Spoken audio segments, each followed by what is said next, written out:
Un cordial saludo a todos los oyentes de Radio María. Un día más, con la gracia del Señor, proseguimos el comentario del Catecismo de nuestra Madre la Iglesia Católica. Comenzamos hoy por el punto 811, que es el referente, tiene como título La Iglesia es una santa, católica y apostólica. Sabéis que de las dos versiones del credo que solemos rezar en la Iglesia, una es el credo más breve, que se llama el credo apostólico, y otra es el credo niceno, o también niceno-constantinopolitano. El credo apostólico, el credo breve, formula de una manera pues más corta nuestra fe en la Iglesia. Creo en el Espíritu Santo, la Santa Iglesia Católica. El credo niceno explaya más, lo explaya de una manera con más concreción, diciendo: creo en la Iglesia que es una santa, católica y apostólica. Bien, este es el título, esta formulación del credo más explayado, más detallado, el credo niceno. Este es el título que ha puesto en este párrafo el catecismo que nos disponemos a comentar. La Iglesia es una santa, católica y apostólica. Estos dos primeros puntos, el 811 y el 812, pues introducen un poco estas notas que se llaman, ¿no?, o estos atributos que se le dan a la Iglesia, el ser una santa, católica y apostólica. Dicen así estos dos primeros puntos: esta es la única Iglesia de Cristo, de la que confesamos en el credo que es una santa, católica y apostólica. Estos cuatro atributos, inseparablemente unidos entre sí, indican rasgos esenciales de la Iglesia y de su misión. La Iglesia no los tiene por sí misma, es Cristo quien por el Espíritu Santo da a la Iglesia el ser una santa, católica y apostólica. Y Él es también quien la llama a ejercitar cada una de estas cualidades.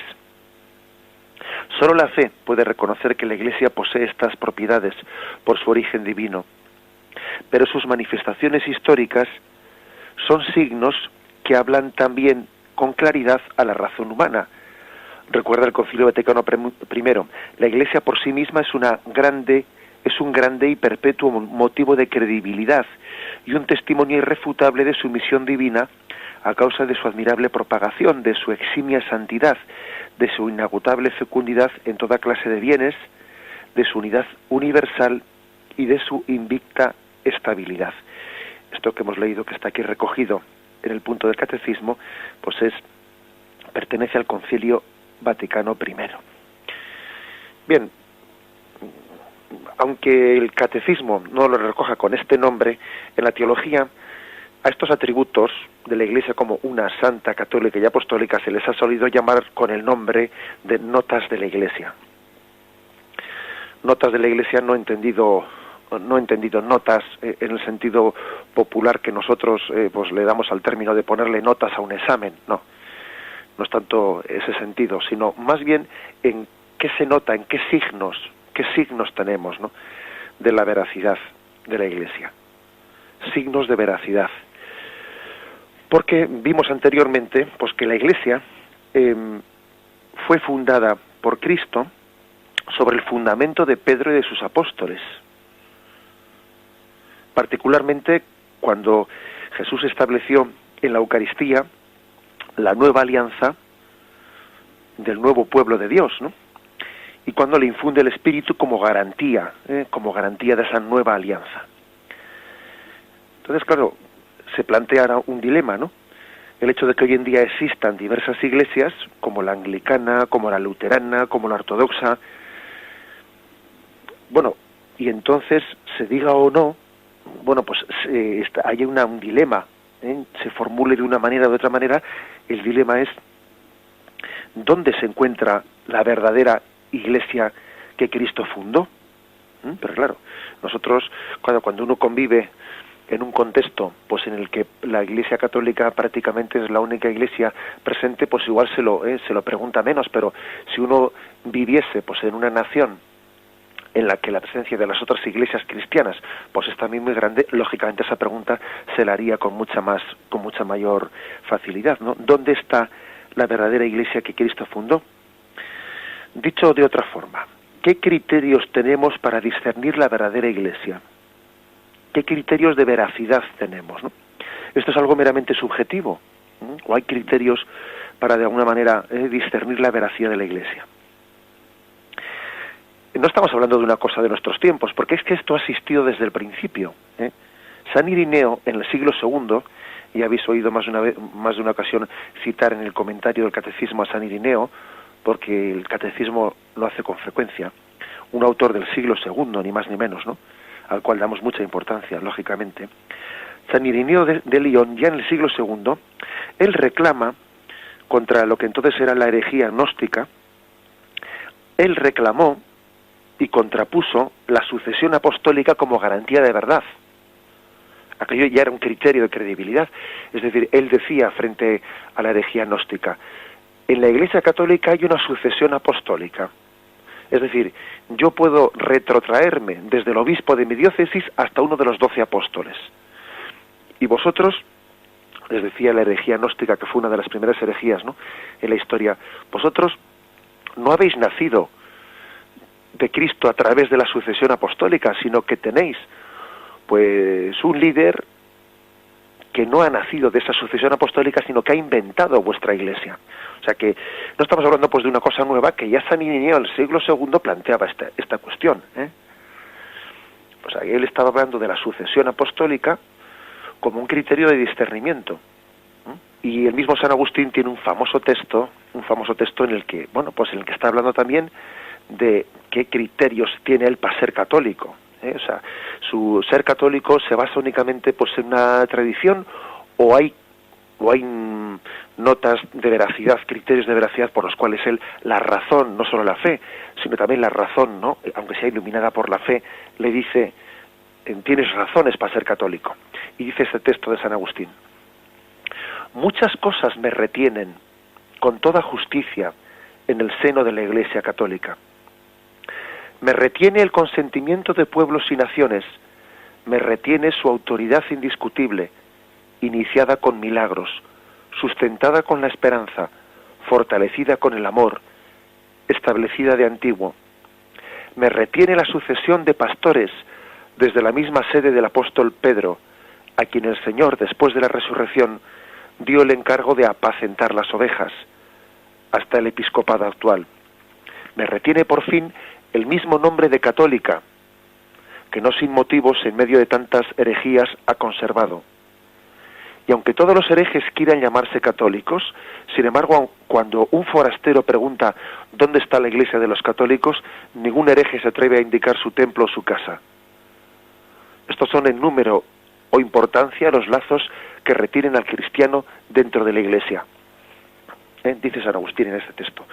Un texto importante, un texto llamativo, dice, ¿qué motivos me retienen dentro de la Iglesia?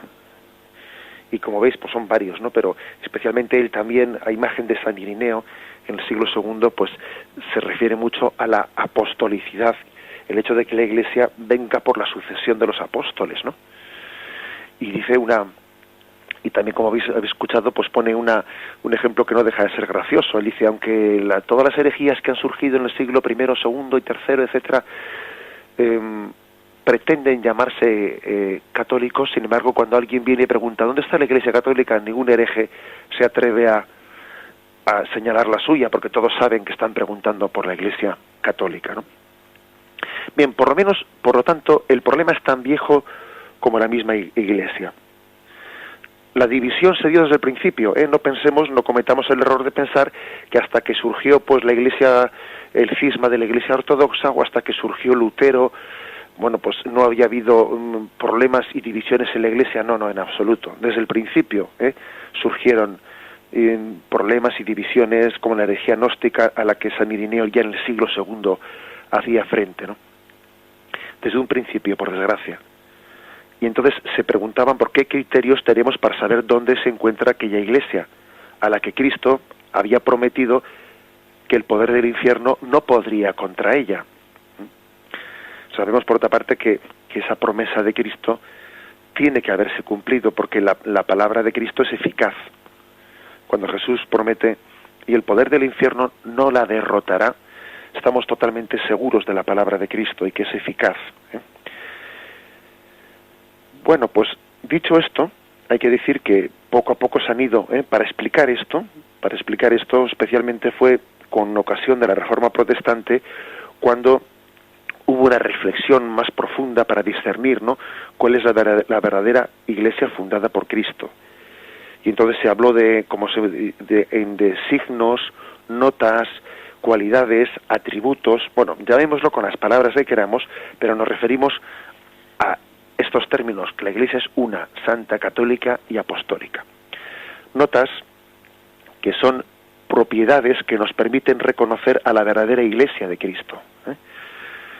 Ha habido autores que han hecho pues un esfuerzo muy grande de decir, bueno, ¿cuántas notas y cuántas propiedades hay que permiten reconocer a la Iglesia Católica como la verdadera? Ya han puesto un montón, pero bueno, digamos que la tradición las ha concretado en estas cuatro atributos, que la Iglesia es una, santa, católica y apostólica.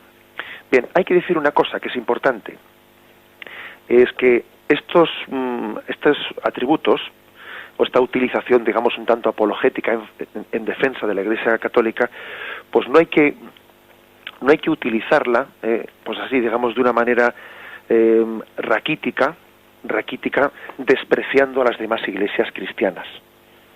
A veces, especialmente antes del concilio, pues la utilización de estos atributos pues pudo hacerse de una manera en la que, bueno, uno defendía pues la veracidad de la Iglesia Católica, despreciando pues al resto de las iglesias. Parece como si para defender la plenitud de la verdad que Cristo tiene en la Iglesia Católica, ha dado a la Iglesia Católica, pues se hiciese un poco remarcando o despreciando al resto de las iglesias. Y eso es algo que el Concilio Vaticano II pues ha matizado, ha pulido, ¿no? Pero tampoco debemos de caer en el extremo opuesto de no atrevernos siquiera pues a decir que, bueno, pues que la verdadera Iglesia fundada por Cristo subsiste y permanece en la Iglesia Católica, Es decir, no hay que hacer este discurso despreciando a las demás iglesias, pero tampoco tenemos que acomplejarnos por respeto o por ecumenismo, ¿no? Tampoco tenemos que acomplejarnos sin atrevernos a afirmar pues que la Iglesia fundada en Cristo subsiste en la Iglesia Católica. Los dos extremos serían incorrectos. El Concilio Vaticano II hace una afirmación que es clave, que es la afirmación que está recogida, por cierto, en el punto 816 del Catecismo. Dice, lo voy a leer: la única Iglesia de Cristo, nuestro Salvador, después de su resurrección, la entregó a Pedro para que la pastoreara. Le encargó a él y a los demás apóstoles que la extendieran y la gobernaran. Esta Iglesia, constituida y ordenada en este mundo como una sociedad, subsiste en la Iglesia Católica, gobernada por el sucesor de Pedro y por los obispos en comunión con él. Bueno, fijaros que el Concilio Vaticano II utilizó el término que aquella Iglesia fundada por Cristo subsiste en la Iglesia Católica. ¿Qué quiere decir esto? Primero, ¿por qué el Concilio Vaticano II dijo que la Iglesia fundada por Cristo subsiste en la Iglesia Católica y no dijo es la Iglesia Católica? Hombre, la palabra subsiste, en el fondo, mejor dicho, el verbo subsistir es un verbo que también hace referencia al ser. Por tanto, en cierto sentido, no hay mucha diferencia de la palabra subsistir y ser. Decir que la Iglesia que Cristo fundó subsiste en la Iglesia Católica no es tan diferente a decir es la Iglesia Católica. Pero tiene quizás un matiz. Y el matiz es que la palabra subsiste no excluye de que también en otras iglesias, aparte de la Iglesia Católica, existan elementos de verdad que también Cristo instituyó. Por ejemplo, nosotros reconocemos la validez del bautismo celebrado pues por la Iglesia protestante o anglicana o ortodoxa. Y entonces, el hecho de que la Iglesia que Cristo fundó subsista, permanezca, continúe en la Iglesia Católica, no excluye el hecho de que también haya elementos de verdad que tengan su origen en Cristo, que estén en otras iglesias. Fijaros que cuando un protestante, por ejemplo, se convierte a la Iglesia Católica, no se le pide que vuelva a bautizarse, sino que se reconoce la validez de su bautismo. Por tanto, ¿por qué utilizó el Concilio Vaticano II el término subsiste? La Iglesia fundada por Cristo subsiste en la Iglesia Católica.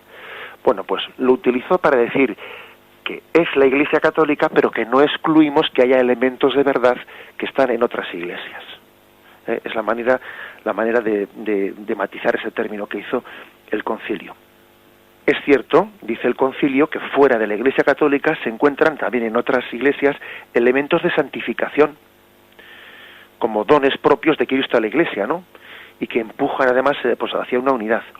Pero la Iglesia Católica, en su seno, ha recibido de Cristo la plenitud de los medios de salvación.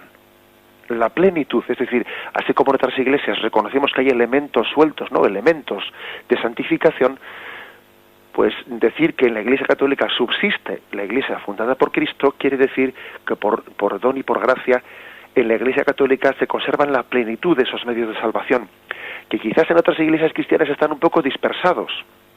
En una iglesia pues protestante se conserva un elemento que tiene en Cristo su origen, en otra otro elemento, en otra otro elemento, y en la Iglesia Católica se conserva esa plenitud de los medios de salvación con los que Cristo enriqueció a su Iglesia.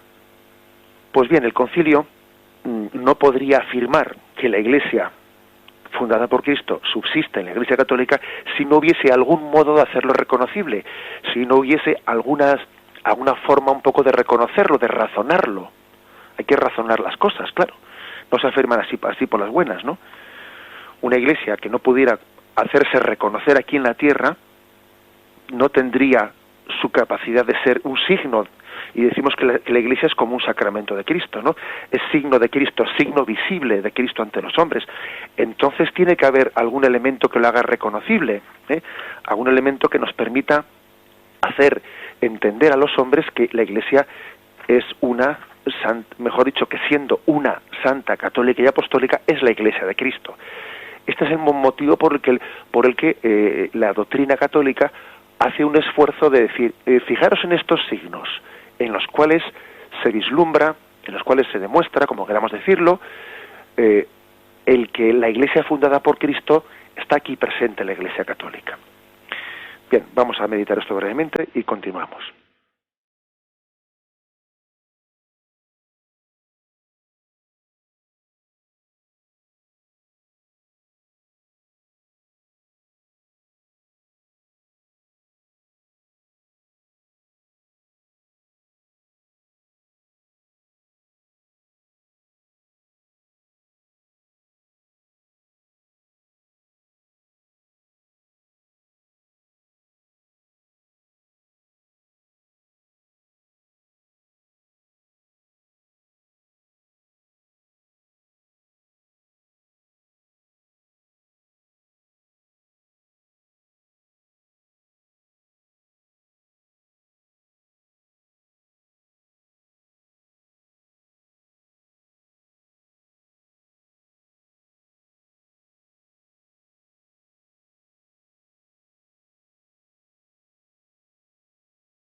Por lo tanto decimos que es legítimo, es necesario, no únicamente legítimo, pues el hecho de que también la Iglesia muestre ante el mundo esos atributos que le legitiman como la Iglesia fundada por Jesucristo. También hay que decir que, como hemos dicho, que el Concilio Vaticano II, en su letra y en su espíritu, introduce unas matizaciones para que eso no sea un motivo de soberbia, de delante de los demás. Esas matizaciones que introduce, pues son, como hemos dicho, por una parte, que el hecho de que pensemos que no hay que pensar que toda la verdad se encuentra en la Iglesia Católica, en el sentido de que fuera de ella no existe ningún elemento de verdad. Eso sería falso. Eso sería falso.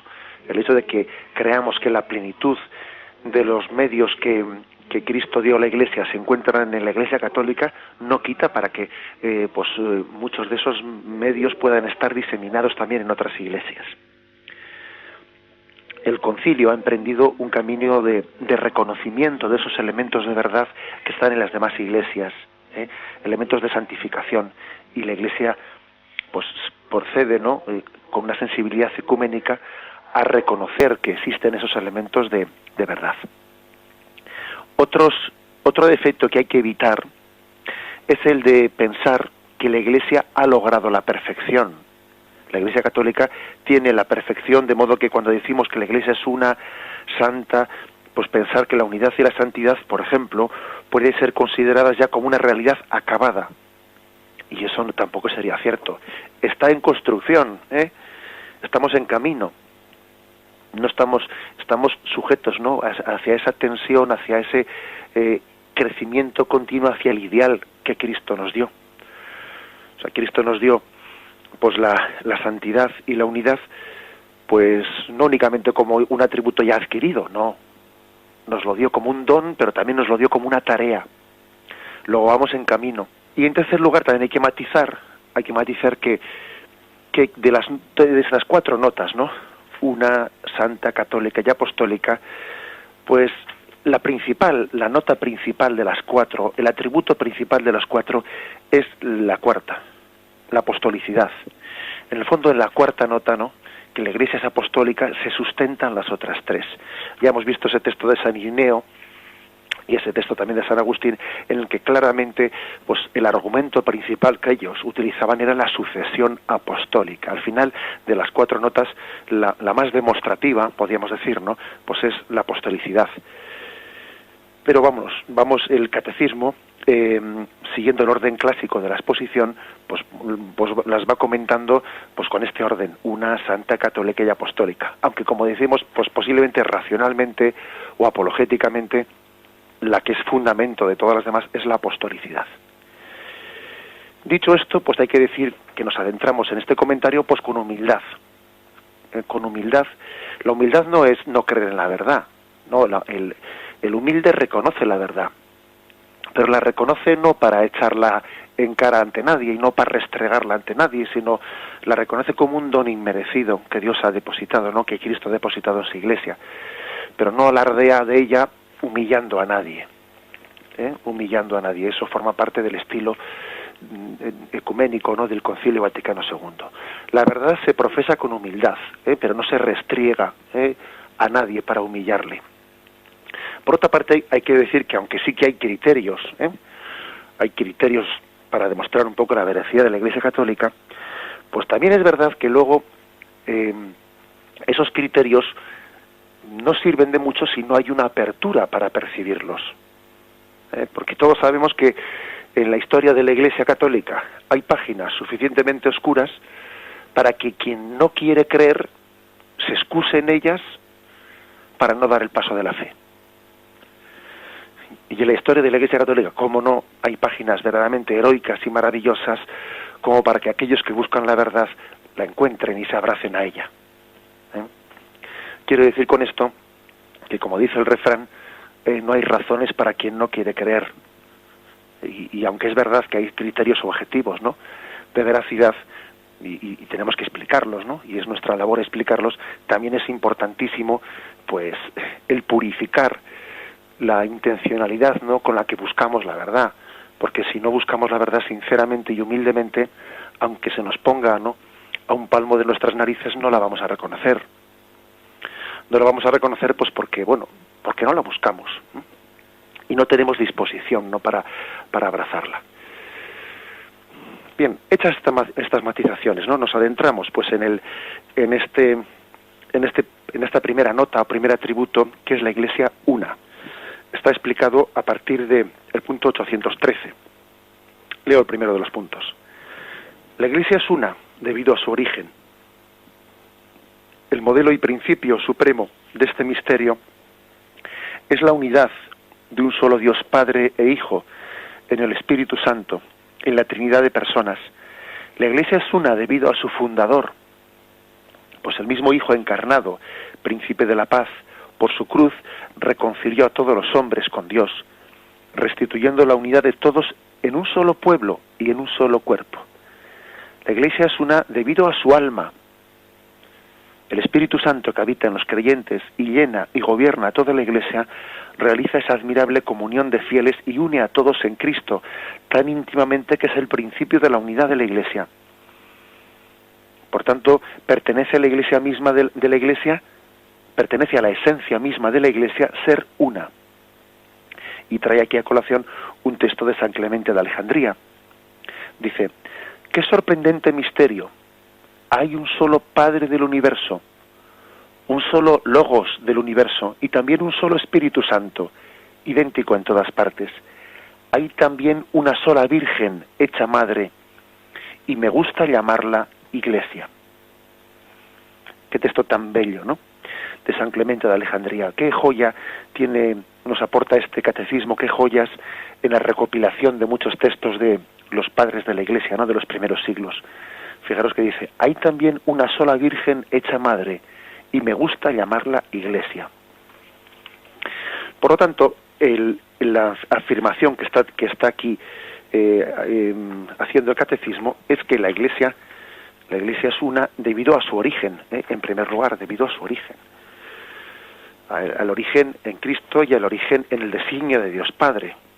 En cuanto a la intención de Cristo, pues ya hay una unicidad de la Iglesia. Cristo jamás quiso fundar más de una Iglesia. Cristo es impensable que alguien diga: no, es que Cristo quiso fundar varias iglesias. Eso es absurdo, ¿eh? Cristo tuvo un auténtico deseo, ¿no?, de petición de unidad para nosotros. Acordaros de Juan 11, versículo 52. Esto no lo dijo por su cuenta, sino que como era sumo sacerdote aquel año, profetizó que Jesús iba a morir por la nación. Y no solo por la nación, sino también para reunir en uno a los hijos de Dios que estaban dispersos. Es decir, que el sumo sacerdote profetizó, sin darse cuenta de lo que estaba diciendo, ¿no?, que Jesús iba a morir para reunir a los hijos dispersos en uno. Un texto más fuerte es difícil, ¿no? Jesús había expresado el deseo de reunir a todas las ovejas en un solo redil, ¿eh? Tenéis el texto de Juan 10, 16. También tengo otras ovejas que no son de este redil. También a esas tengo que llevarlas y escucharán mi voz. Y habrá un solo rebaño, un solo pastor. Especialmente es en lo que se conoce como la oración sacerdotal, la oración que Jesús, el discurso que Jesús pronunció después de la última cena, que es recogido por el Evangelio de San Juan, donde más se recoge como Cristo pidió al Padre por la unidad de la Iglesia. Por ejemplo, Juan 17, 21, que todos sean uno, como tú, Padre, en mí y yo en ti, que ellos también sean uno en nosotros. O por ejemplo, Juan 17, 22, 23, yo les he dado la gloria que tú me diste, para que sean uno, como nosotros somos uno, yo en ellos y tú en mí, para que sean perfectamente uno. Y además también Jesús insiste en que ese ser uno será un signo delante de los demás, para que los demás crean. Juan 17, 21, 23, que todos sean uno, y el mundo conozca que tú me has enviado, y que yo les he amado a ellos como tú me has amado a mí. Así pues, la unidad de la Iglesia aparece como un signo de credibilidad ante el mundo, para que el mundo crea que sean uno. Y, como dice este punto del catecismo que hemos leído, la unidad tiene su principio frontal, pues no solo en esta intención de Cristo, ¿no?, sino también en la unidad de la Trinidad. Es del Dios uno y trino de donde surge la unidad de la Iglesia. Como dice el Concilio Vaticano II, en uno de sus documentos, Unitatis Redintegratio, dice en el número 2, el supremo modelo y el supremo principio de este misterio es, en la Trinidad de personas, la unidad de un solo Dios, Padre e Hijo, en el Espíritu Santo. Esta es, por lo tanto, digamos, la afirmación primera, que en la Iglesia es una porque en el misterio de Dios es reflejo de la Trinidad, y la Trinidad es una, no está partida. Ahora bien, la unidad creada por Dios para participar de su vida, de esa vida intratrinitaria y cuya expresión, ¿no?, pues es la unidad del género humano, se rompió por el pecado. El pecado dispersó al hombre, de modo que Cristo en su redención ha venido a recuperar la unidad perdida. El pecado disgrega, el pecado es como la torre de Babel, que nos disgrega, nos dispersa, y esa unidad que Cristo ha hecho posible por su muerte en la cruz no es otra cosa que la unidad de la Iglesia. Por ello entiende el Concilio que la Iglesia es instrumento o sacramento de la unión íntima entre Dios y el género humano. Esto lo hemos explicado en programas anteriores, ¿no?, de cómo la Iglesia es sacramento de unidad entre Dios y los hombres. Hay una vocación de unidad dada por Dios a la Iglesia, una vocación de unidad, instrumento de unidad. La realización de esta unidad tiene como agente principal al Espíritu Santo. El mismo punto de este documento Vaticano Unitatis Redintegratio dice: el Espíritu Santo que habita en los creyentes y llena y gobierna a toda la Iglesia, realiza esa admirable unión de los fieles y tan estrechamente une a los hombres en Cristo, que es el principio de la unidad de la Iglesia. Por eso se le llama, con razón, alma de la Iglesia. Recordáis que este punto del Catecismo 813 dice: la Iglesia es una debido a su alma, al alma que tiene, que es el Espíritu Santo, y la Iglesia es el alma de la unidad.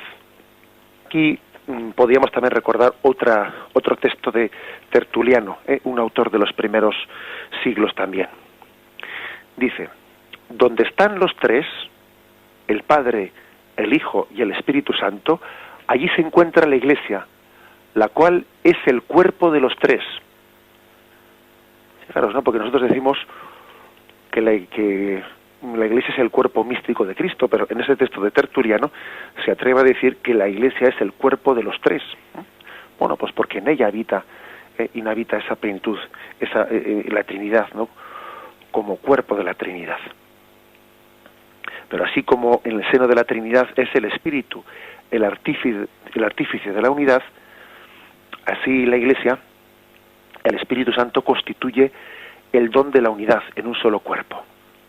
Vamos a hacer un breve descanso, pero antes vamos a leer este texto y tomamos un breve descanso tras leerlo, de Cirilo de Alejandría, de este mismo padre de la Iglesia, del cual el Catecismo en el punto 813 recogía ese punto que hemos dicho: hay una sola Virgen, hecha madre, y me gusta llamarla Iglesia. Dice así también Cirilo de Alejandría: porque todos hemos recibido el mismo y único Espíritu, es decir, el Espíritu Santo. Nosotros estamos todos mezclados, por así decir, los unos con los otros y con Dios. En efecto, aunque seamos múltiples y separados, y aunque en cada uno de nosotros Cristo hace habitar el Espíritu del Padre y suyo propio, ese Espíritu es uno e indivisible. Así Él, por sí mismo, reduce a la unidad los espíritus de cada persona y los hace aparecer a todos en una sola cosa, con Él. Fijémonos, pues, ¿no?, en cómo San Cirilo de Alejandría dice que nuestros espíritus personales, nuestras almas personales, son unificadas, son unidas en el seno de la Iglesia por obra del Espíritu Santo. La Iglesia, pues, es una. Lo meditamos brevemente.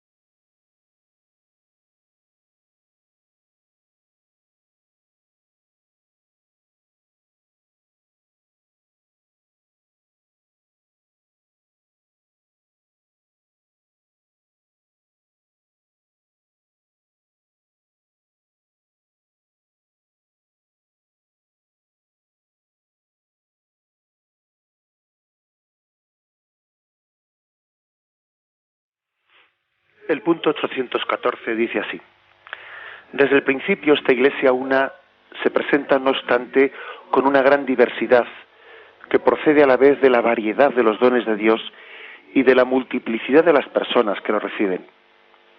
En la unidad del pueblo de Dios se reúnen los diferentes pueblos y culturas. Entre los miembros de la Iglesia existe una diversidad de dones, cargos, condiciones y modos de vida. Dentro de la comunión eclesial existen legítimamente las iglesias particulares, con sus propias tradiciones. La gran riqueza de esa diversidad no se opone a la unidad de la Iglesia. No obstante, el pecado y el peso de sus consecuencias amenazan sin cesar el don de la unidad.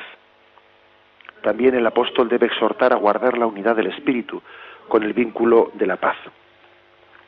Como vemos pues en este punto del catecismo, contrasta el principio de la unidad con el de la diversidad, como que el hecho de que exista esa diversidad de carismas y diversidad de iglesias particulares, ¿no? Pues milagrosamente y por don del Espíritu Santo no rompe la unidad, sino que todavía la proclama más hermosa ante los ojos del mundo. El Espíritu pues es un principio de comunión. Y es también función del Espíritu la conexión de cada iglesia local con la de Roma. La catolicidad. El Espíritu Santo no solo realiza la unidad, sino que también realiza, el mismo Espíritu que realiza la unidad, también realiza su legítima diversidad, concediendo variedad de carismas y dones. Esta unidad que Cristo, ¿no?, dio a su Iglesia, pues está provista de medios que conducen a ella. Son los medios de la palabra de Dios, de los sacramentos, de la autoridad pastoral. Pero tenemos que afirmar claramente que cuando hablamos de las iglesias particulares, pues no estamos hablando de una confederación. No, nosotros no somos una confederación, ni mucho menos, ¿eh? Eso sería entender mal las cosas. Por ejemplo, fijémonos en cómo en algún texto concreto, como Efesios 4, versículo de 4 al 6, se hace referencia a esa unidad. Por ejemplo, un solo cuerpo, un solo espíritu, como una sola es la esperanza a la que habéis sido llamados, la de vuestra vocación, un solo Señor, una sola fe, un solo bautismo, un solo Dios, Padre de todos. Este otro texto de San Pablo, Gálatas 1, 6, 8. Me maravillo de que, abandonando al que os llamó por la gracia de Cristo, os paséis tan pronto a otro evangelio. No es que haya otro, sino que hay algunos que os perturban y quieren deformar el evangelio de Cristo. Pero en cuando nosotros mismos o un ángel del cielo os anunciara un evangelio distinto del que os hemos anunciado, sea anatema. Es decir, aquí se subraya, pues, de una manera clara y contundente, el hecho de que aunque Pablo escribe cartas a los Gálatas, a los Corintios, a los Efesios, es decir, él no admite más que un evangelio, o sea, la palabra nos convoca. La palabra predicada por Cristo es una palabra una para todos nosotros. Y se indigna Pablo de que se hayan pasado a otro evangelio. Como dice, ¿pero qué pasa? ¿Que hay más de un evangelio o qué? Hay un solo evangelio que es el que Cristo nos predicó. Y ahí hay un claro testimonio de que la palabra de Cristo, la palabra de Cristo es la que nos une. Las iglesias particulares están todas unidas en la misma fe, en la misma comunión. La palabra de Dios nos engendra en la comunión. Porque la fe no es solo aceptación de unas fórmulas externas, sino que es adhesión a la persona de Cristo. De modo que en Él y por Él somos congregados. Es la comunión con Cristo, la común unión con Jesucristo. La Iglesia no es un hecho meramente individual, sino que es eclesial. Uno nunca crece a solas. Dice San Cipriano, un texto muy conocido de la Iglesia, que dice: unus Christianus nullus Christianos, que quiere decir, un cristiano por libre no es cristiano. Cristiano por libre, pues está desgajado de la vid. Nacemos a la fe porque la Iglesia nos ha engendrado en ella. Somos un solo corazón, una sola voz, una sola voz.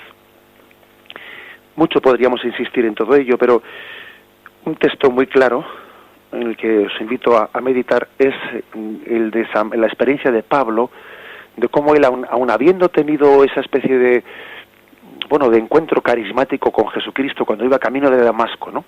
Él entendió muy bien que su experiencia de Cristo no servía para nada si él no la vivía en comunión con el resto de los apóstoles.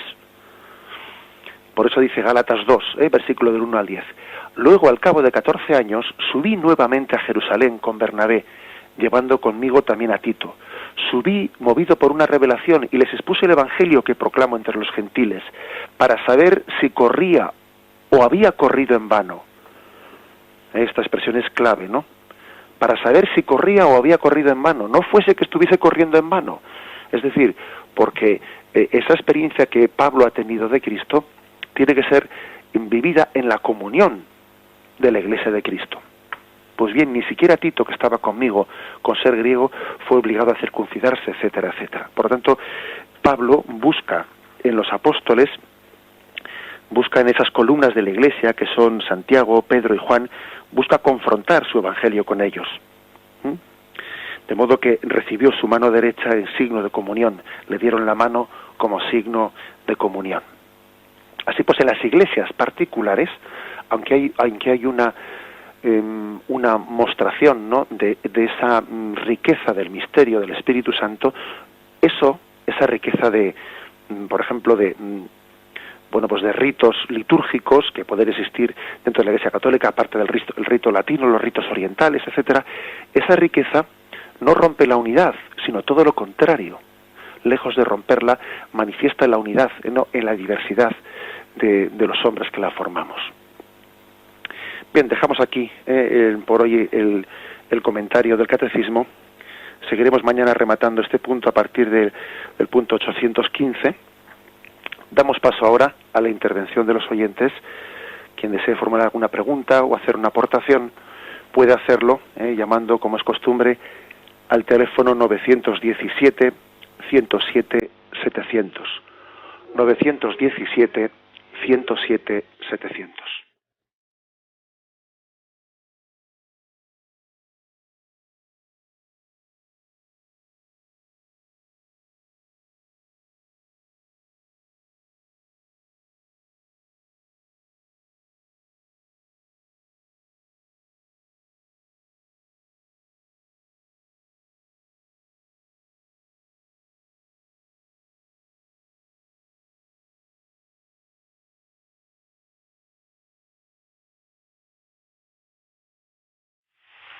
Buenos días, ¿con quién hablamos? Sí, soy María, Zaragoza. Bueno, pues tengo que felicitar primeramente a la Trinidad y a Dios, que nos habla a través de usted con muchísima claridad y un deslumbramiento que me pasmo. Entonces, primero glorificar a Dios y después darle las gracias a usted, al medio de que Dios nos transmite esta luz y esta luminosidad de la grandeza de nuestra Iglesia Católica, sin despreciar a las otras, sino pidiéndole al Espíritu Santo la unidad. La oración de Cristo en la última cena, esa es la que yo quiero repetir en cada latido de mi corazón, para que nos una a todos, puesto que la unidad es un don de Dios, como don de Dios es todo lo que hemos recibido. Bien, de acuerdo. Pues muchísimas gracias. Únicamente, pues como usted bien dice, demos gloria a Dios por todos los dones recibidos. Y usted ha hablado de la unidad como un don. Pues ciertamente es un don que tenemos que mendigar. Sabemos que la Iglesia Católica, pues todas las iglesias, ¿no?, han ido pues cultivando el octavario por la unidad de los cristianos, para que seamos mendigos de la gracia, ¿no?, mendigos del don de la unidad, y eso tenemos que hacerlo e incluirlo en nuestras oraciones personales. Creo que tendríamos muy poco sentido de iglesia si hiciésemos unas oraciones únicamente pues pidiendo por nuestras necesidades particulares, etcétera, y no integrásemos en nuestra oración diaria pues la oración por la unidad de la iglesia. Tenemos que hacerlo de esa forma. Adelante, damos paso al siguiente oyente. Sí, muy buenos días. Sí, buenos días, adelante. Paz y salud para todos. Soy Claudio Carrasco de Cáceres. Muy bien. Bueno, soy un oyente frecuente de Radio María. Me encanta, ¿no?, el tema de la religión. Quería hacer una pregunta en cuanto a la Trinidad. En Corintios, en 1 Corintios capítulo 8, cuando está hablando del sacrificio, de las carnes sacrificadas a los ídolos, San Pablo dice de una forma, pues, que creo que no es nada opaca, sino totalmente clara, ¿no?, que dice que aunque hay los muchos llamados Dios, llamados en el cielo o en la tierra, y señores también llamados señores en el cielo o en la tierra, para nosotros, dice Pablo, para los creyentes, solo hay un Dios, el Padre. No hay más Dios. Y un solo Señor Jesucristo. No hay más señores para nosotros. Dios, el Padre, el único Dios, y Jesucristo, el único Señor. Teniendo eso presente, ¿cómo podemos decir entonces que el Hijo es Dios, el Espíritu Santo es Dios, si en ese texto, de una forma, yo digo, diáfana, dice que solo Dios es el Padre? A ver qué aclaración me puede dar al respecto. ¿Tiene usted por ahí el texto concreto? Sí, es primera de Corintios, capítulo 8. Bien, de acuerdo. Lo tengo de memoria, pero bueno, tengo una Biblia aquí también. Siempre la llevo aquí en el coche, ya hemos desde un móvil. Bien, ¿sabe usted el versículo? El versículo, el 8. Ah, o sea, capítulo 8, versículo 8. Sí. Bueno, no se preocupe. Aunque no estemos comentando un versículo en concreto, paso a responderle brevemente por la radio. Bien, ahora mismo igual desconozco el versículo en concreto a que usted se refiere, ¿verdad? Pero tengamos en cuenta que la Sagrada Escritura tiene que ser leída en todo, en su contexto, en su contexto. Es decir, por ejemplo, también tenemos el prólogo del Evangelio de San Juan, en el que se habla de que el principio era la palabra y la palabra estaba junto a Dios y la palabra era Dios, Entonces se habla de una manera clara y contundente de la divinidad del Verbo. Sin ella no fue hecho nada y por ella se hizo el mundo, Es decir, se habla de la segunda persona de la Santísima Trinidad como la creadora del mundo de la nada, Entonces, ¿quién puede crear sino solo Dios, no? Pongo, por ejemplo, este ejemplo, pongo el ejemplo del prólogo del Evangelio de San Juan, otros muchos versículos de la Sagrada Escritura en los que se habla al mismo nivel del Padre, el Hijo y el Espíritu Santo, ¿no? Cuando dice, y si bautizad en el nombre del Padre y del Hijo y del Espíritu Santo. Es decir, quiere decir que tenemos que leer la Sagrada Escritura en su conjunto. Y si en algún momento determinado, que no sé si exactamente a qué versículo puede referirse el oyente, ¿verdad?, pudiese, pues en algún texto quedar una cierta duda, pues tiene que ser interpretado a la luz del resto de la Sagrada Escritura.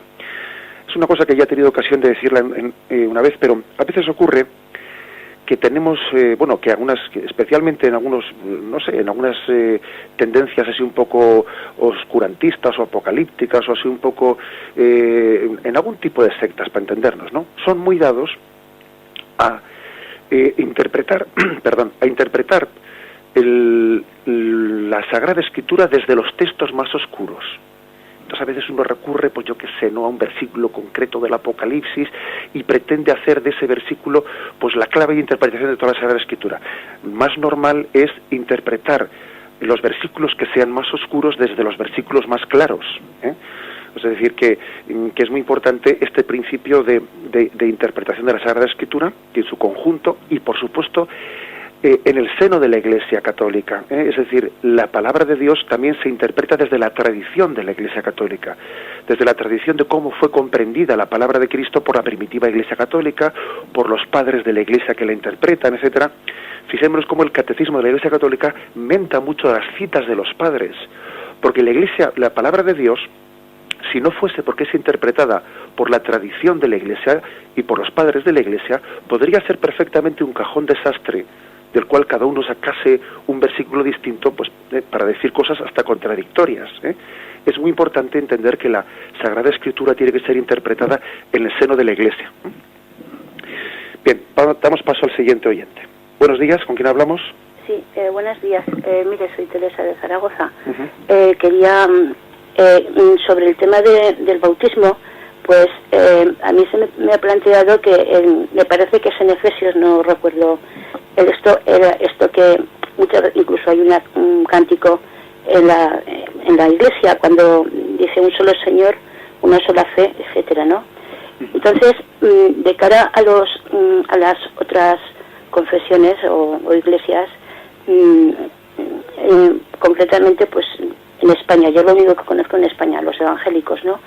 Entonces, aunque sean católicos, que son bautizados, aunque no hayan practicado nunca, pero que se han bautizado de pequeños, ¿no?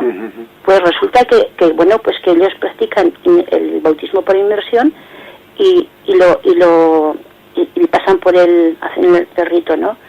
Y bueno, luego alguien de esas personas pues dice, pues me vuelvo a la Iglesia Católica. Pues bueno, pues yo creo que ese bautismo, el que por inmersión previamente que ha estado bautizado en la Iglesia Católica, pues será un rito, pero que no le sirve porque ya está bautizado. Y también, ya termino, por ejemplo, una persona que se ha bautizado en la Iglesia Evangélica, pues que no había sido bautizado de pequeño, o sea, la primera vez, ¿no? Cuando vuelve a la Iglesia, cuando dice, pues yo creo, me convence más, en fin, que la Iglesia Católica, y se va a la Iglesia Católica. Entonces en la Iglesia Católica le tienen que volver a bautizar. Ahí tengo un poco de lío. Bien, la respuesta se la doy por la radio. Muchas gracias. Brevemente, quizás porque hemos casi excedido el tiempo. Vale. Bien, decir que el bautismo es uno. El bautismo es uno. Y por lo tanto, pues si otras iglesias no reconocen eso, bueno, pues lo lamentamos, ¿no? Pero una persona que ha sido bautizada en la Iglesia Católica, imaginemos, ¿no?